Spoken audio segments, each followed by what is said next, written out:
Graça e paz, família de Deus. Hoje vamos falar sobre Efésios, capítulo 3, versículo 20 e 21.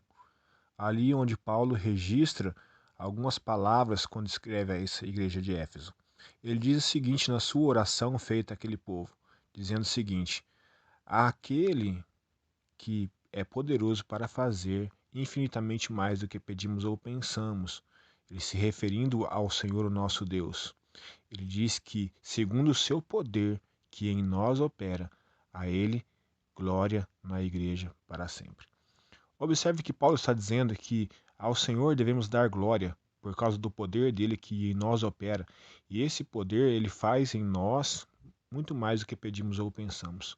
Precisamos estar atentos para não entendermos aqui que Paulo está se referindo sobre algo que Deus pode fazer por nós.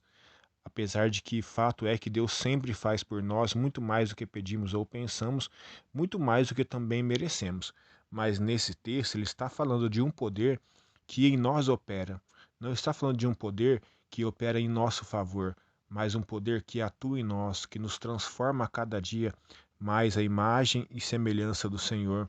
Que nós possamos entender que o desejo que há no nosso coração de sermos transformados, ele realmente pode se concretizar de uma maneira muito mais plena, porque o Senhor é aquele que opera tudo em todos. É o Senhor que transforma a nossa vida pela presença do Espírito Santo em nós e que nós possamos entender que a esse Senhor nós devemos dar glória, a Ele nós devemos dar toda a exaltação, todo o engrandecimento, entoarmos os nossos louvores continuamente e diariamente, porque o Senhor, quando Ele se propôs a transformar a nossa vida, Ele nos resgatou da maldição do pecado, como diz o salmista, do charco de lodo, estávamos perdidos, estávamos distante de Deus, e Ele, quando ouviu a nossa súplica, quando ouviu o nosso pedido de socorro, Ele resolveu e decidiu transformar a nossa vida.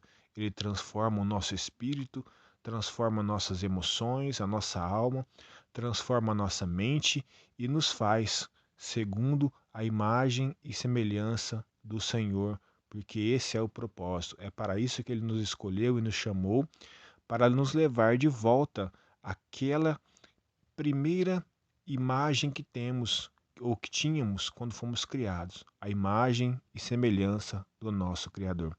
Permita que o Espírito Santo manifeste esse poder na sua vida e eu desejo que ele manifeste também na minha, para que esse poder, que pode fazer muito mais do que aquilo que pedimos ou pensamos, e segundo o poder de Deus que em nós opera, possa fazer grandes coisas em nossas vidas.